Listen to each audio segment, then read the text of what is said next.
नमस्कार श्रोताओं, स्वर धरोहर कार्यक्रम में मैं आशुतोष। और मैं श्वेता आपका स्वागत करते हैं। श्रोताओं, भारत के इतिहास में कुछ नाम ऐसे हैं जो साहस, सच्चाई और सेवा भावना के प्रतीक बन जाते हैं। हर नागरिक अगर वो सही मायने में भारतीय है तो अपनी आंखों और कानों का सही इस्तेमाल करे। जो गलत देखे इतला दे, जो गलत सुने इतला दे, ताकि कोई भी हादसा है उससे बच सके। बड़े सारे गुप्त तरीके हैं सूचना देने के। अगर आप सूचना नहीं अपना नाम बताना चाहते तो भी आपके पास, जैसे दिल्ली में पोस्ट बॉक्स का नंबर है 171, उसमें दे दे, 100 पर कंट्रोल रूम में दे दे, गुप्त चिट्ठी लिख के दे दे, लेकिन कुछ ना कुछ जरूर करें, क्योंकि अगर आप नहीं करेंगे तो शायद आप हम में से कोई खुद ही बम का विक्टिम बन जाएगा। सो डरते अगर रहना है तो फिर मर जाएंगे। अगर डरते रह जाएंगे तो मर जाएंगे, लेकिन अगर हिम्मत रखेंगे तो फिर हमारा जो दुश्मन है वह भागम भाग होगा, ना कि हम। जी हाँ, ये आवाज है श्रीमती किरण बेदी की। आप न सिर्फ भारत की पहली महिला आईपीएस अधिकारी बनी, बल्कि आपने पुलिस व्यवस्था में क्रांतिकारी बदलाव लाकर देश को नई दिशा भी दी। आपका जीवन हमें सिखाता है कि अगर इरादे मजबूत हों तो आगे बढ़ने में कोई भी बाधा रास्ता नहीं रोक सकती। किरण बेदी का जन्म 9 जून 1949 को पंजाब के अमृतसर में हुआ था। पिता का नाम प्रकाश लाल और माता का नाम प्रेमलता था। बचपन से ही किरण एक अनुशासित और होशियार लड़की थी। बहुत कम लोग जानते हैं कि किरण बेदी एक शानदार टेनिस खिलाड़ी भी थी। उन्होंने एशियाई टेनिस चैंपियनशिप में भारत का प्रतिनिधित्व किया और कई राष्ट्रीय और अंतर्राष्ट्रीय मुकाबले जीते। खेलों से उन्होंने ये अनुशासन और दृढ़ता सीखी, जिससे उनके आईपीएस करियर में उन्हें आगे बढ़ने में मदद मिली। बचपन में किरण जी की इच्छा डॉक्टर बनने की थी।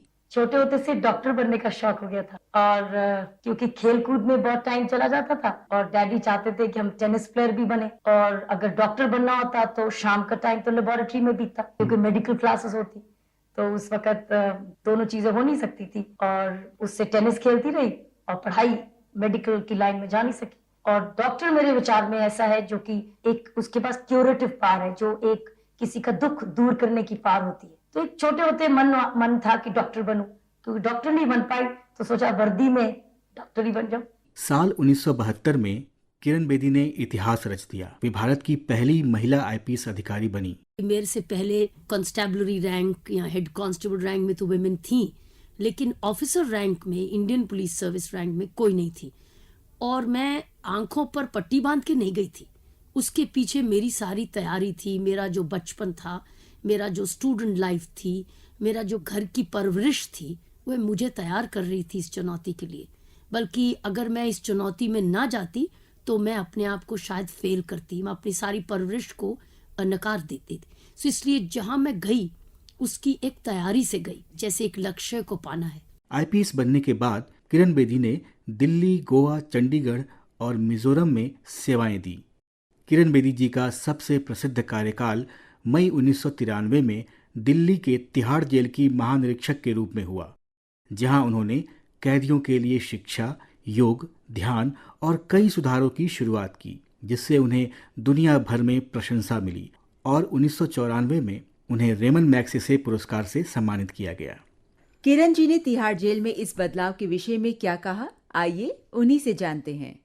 ये बदलाव भी एकदम नहीं आया, क्योंकि मैं जब 1993 में तिहाड़ जेल की इंस्पेक्टर जनरल बन के गई तो मैंने 1972 से इंडियन पुलिस सर्विस ज्वाइन की। उससे पहले मैं एक विद्यार्थी थी जो समाज सेवा में जुड़ती थी।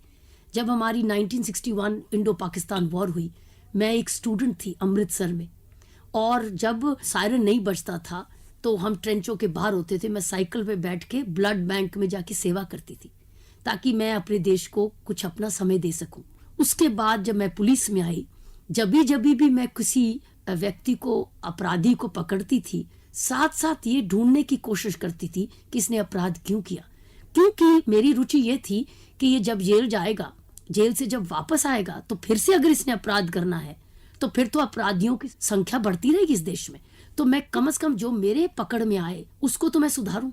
तो एज अ पुलिस ऑफिसर ही जिसको मैं पकड़ती थी, गिरफ्तार करती थी, साथ साथ उसके साथ सुधार का काम जोड़ देती थी एज अ पुलिस ऑफिसर। तब मुझे ये नहीं मालूम था कि एक दिन मैं तिहाड़ जेल की भी आईजी बन के काम करूंगी। इसलिए सुधार का कार्यक्रम मेरे साथ तिहाड़ से पहले शुरू हो चुका था। पब्लिक संपर्क के थ्रू अपराधी सुधार का काम मैंने एज अ पुलिस ऑफिसर करना शुरू कर दिया था।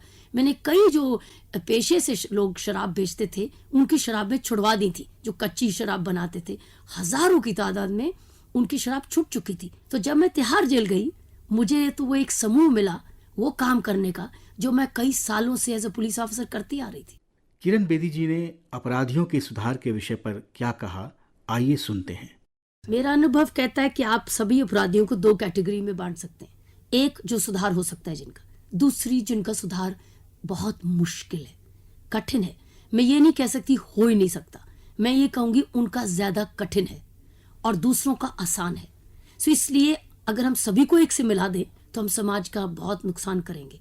इसलिए हम लोगों ने भी तिहाड़ में इन लोगों को दो कैटेगरी में बांट दिया था।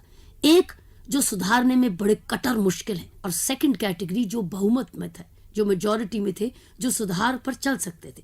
इसलिए हमने उन मेजॉरिटी के लिए एक तरह का प्रोग्राम बनाया और उस माइनॉरिटी के लिए जो थोड़ी नंबर के थे उनका एक और तरीके का प्रोग्राम बनाया तो दोनों के लिए प्रोग्राम सुधार का, क्योंकि सुधार की कोशिश तो हमको करते ही रहना चाहिए। क्योंकि मेरी नजर में अगर हम ना करें तो हम समाज को और भी खतरनाक बनाएंगे। क्योंकि जब जेल से निकलेगा बाहर तब वो क्या करेगा, तब समाज के लिए खतरा बढ़ेगा। तो इसलिए हमारे स्वार्थ में है, समाज के स्वार्थ में है कि जब कोई जेल में जाए उसको सुधार के प्रोग्रामों से जोड़ दिया जाए। और दूसरा जो बड़ी मुश्किल से सुधर सकते हैं और दूसरों के लिए खतरा है उनको हमने जेल में अलग रख के 1-to-1 प्रोग्राम चलाया, एक व्यक्ति के साथ एक टीचर।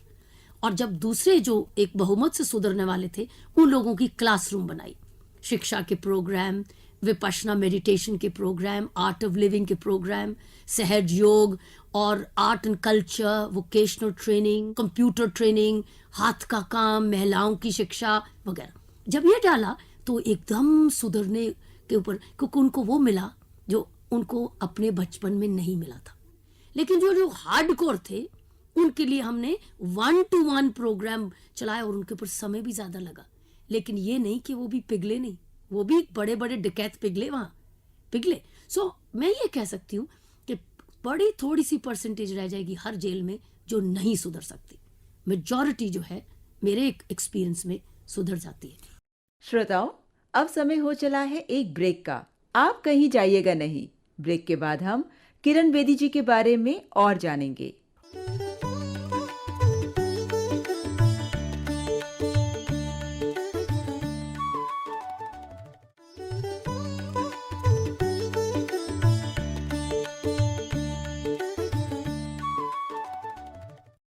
श्रोताओं, जहां भी किरण जी गई उन्होंने कानून का राज कायम किया।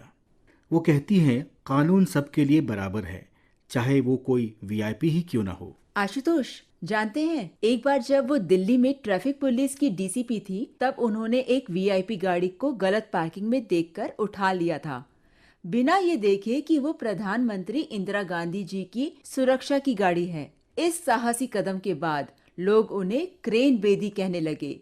जब लोग उन्हें इस नाम से पुकारते हैं तो उन्हें कैसा लगता है, चलिए उन्हीं से सुनते हैं। हाँ, लगता है जब मैं क्रेन को देखती हूँ तो लगती है कि ये तो कुछ भी चीज उठा सकती, बड़ी ताकतवर चीज है। तो इसका मतलब वो ताकत देती है, स्ट्रेंथ देती है। बुरा नहीं लगता, अच्छा लगता है। श्वेता, आपको पता है पुलिस की नौकरी से रिटायर होने के बाद भी किरण बेदी रुकी नहीं। उन्होंने नव ज्योति एवं इंडिया विजन फाउंडेशन संस्थाओं की स्थापना की। 6 बच्चे हैं जो मेरे नवज्योति केंद्र में, नशा मुक्ति केंद्र में इलाज ले रहे हैं।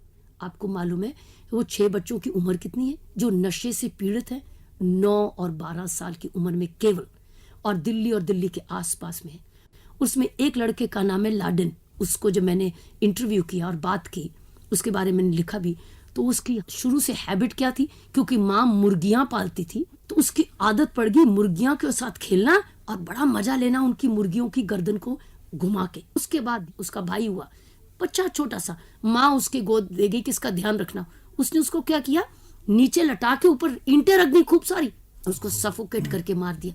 ये उसकी साइकी थी। तो उसकी माँ ने, उसको पता चला कि एक सेंटर चलता है तो उसको हमारे पास छोड़ दिया। देखिए, ऐसे ऐसे जीवन के साथ मेरा रोज रोज संपर्क होता है। उन्होंने पुलिस प्रणाली और समाज सुधार पर कई किताबें लिखी आइए सुनते हैं किरण जी ने अपने लिखने के विषय पर क्या कहा था। लिखना एक तरह का मेरा एक्सप्रेशन है, मेरी एक नीड है। मैं पिछले 2 सालों से अब रेगुलरली अखबारों में कॉलम लिखती हूँ। बुक्स भी मैंने लिखी हैं, जैसे एक हिंदी बुक जो अनुवाद से आई, गलती किसकी, इंग्लिश में है व्हाट वेंट रॉन्ग। फिर मेरी जो बायोग्राफी उसको मैंने खुद अप टू डेट किया है, जो बुक है आई डेयर, इंग्लिश में, हिंदी में हिम्मत है। इसी तरह का एक इंग्लिश बुक लिखी, गवर्नमेंट इट नेट। सो इसलिए लिखना मेरी खुराक है। सो मैं खूब लिखती हूँ। इस प्रकार मैं अपने विचार बांटती रहती हूँ, शेयर करती रहती हूँ, अपने अपने अनुभव बांटती रहती हूँ, क्योंकि मैं अब व्यक्ति नहीं हूँ, मैं एक देश की वासी हूँ, जिसको देश को और ऐसे काम में हूँ जो देश की सेवा है। सो मेरा विचार, मेरा अनुभव सब देश को अर्पण है। जो मुद्दा मुझे परेशान करता है मैं उसको शेयर करती हूँ। जैसे कि पुलिस की जो प्रणाली है, जो मैंने अभी आपको बताया ना कि समाज में उसको आंख और कान बनना है। एक सब इंस्पेक्टर की लाइफ कितनी कठिन है, बहुत काम करता है, जेब से खर्चा करता है, ये सब मैं लिख चुकी हूँ। ये ऑलरेडी कॉलम्स में आ चुका है और मैं समझती इसको हल ढूंढना है, उनको बैठ नहीं जाना इस पर। उन बातों को मैं लिखती हूँ। और कई बारी अपनी 2 स्वयंसेवी संस्थाएं हैं मेरी। एक संस्था जो मुख्य है वो है नवज्योति, वो काउंसलिंग सेंटर बहुत सारे चलाती है, उसमें कई पीड़ित महिलाएं भी आती हैं, और एक नशा मुक्ति केंद्र भी चलता है। तो इनके जीवन को मैं बड़े करीब से देखती हूँ और फिर इनके जीवन पर भी मैं बुक्स लिखती हूँ, ताकि ऐसी जिंदगी दोबारा दोहराई ना जाए। साल 2015 में उन्होंने राजनीति में प्रवेश किया और भारतीय जनता पार्टी में शामिल हो गई। इसके बाद उन्हें पुदुचेरी के उपराज्यपाल के रूप में नियुक्त किया गया। किरण बेदी हर उस लड़की के लिए प्रेरणा है जो बड़े सपने देखती है। उन्होंने सिखाया कि नियमों का पालन ही सच्ची ताकत है। नारी शक्ति किसी से कम नहीं, और बदलाव लाना है तो सबसे पहले खुद को बदलना जरूरी है। इंटरेस्टिंग बात यह है कि अगर समाज तैयार नहीं है, लेकिन अगर एक नारी तैयार है तो वो बदल सकती है। और जब नारी को काम करना आता है और वो ट्रेंड है और मानसिकता से उसकी डिटर्मिनेशन है और वो देने आई है, लेने नहीं आई है, तो वो समाज समझता है उसको और तुरंत उसकी इज्जत करता है। तो इसलिए मैंने यही देखा, जिसकी दम मेरे लिए एक स्वीकारपन आया जब मैं एज ए पुलिस ऑफिसर एक छोटे कद की पतली सी गई, लेकिन काम जानती थी, ट्रेंड गई थी, और मैं समाज को सुरक्षा देने जब पहुंची और जब उनको सुरक्षा मिलने लग गई एक ईमानदारी के रूप से, तो उन्होंने कहा काश और महिलाएं इंडियन पुलिस सर्विस में हों।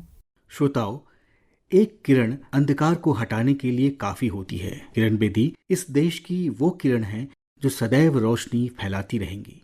श्रोताओ, आप अपने सुझाव और अपनी प्रतिक्रिया हमें ईमेल कर सकते हैं।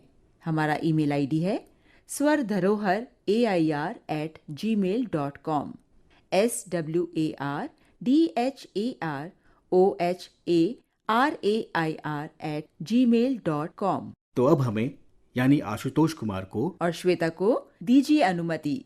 नमस्कार।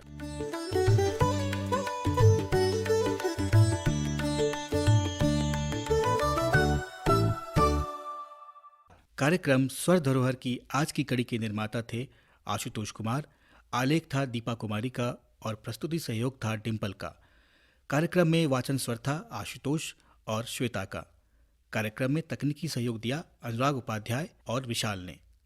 You were listening to the weekly programme Swar Dharohar based on the archival inputs of Akashvani. This broadcast came to you from the Delhi station of Akashvani.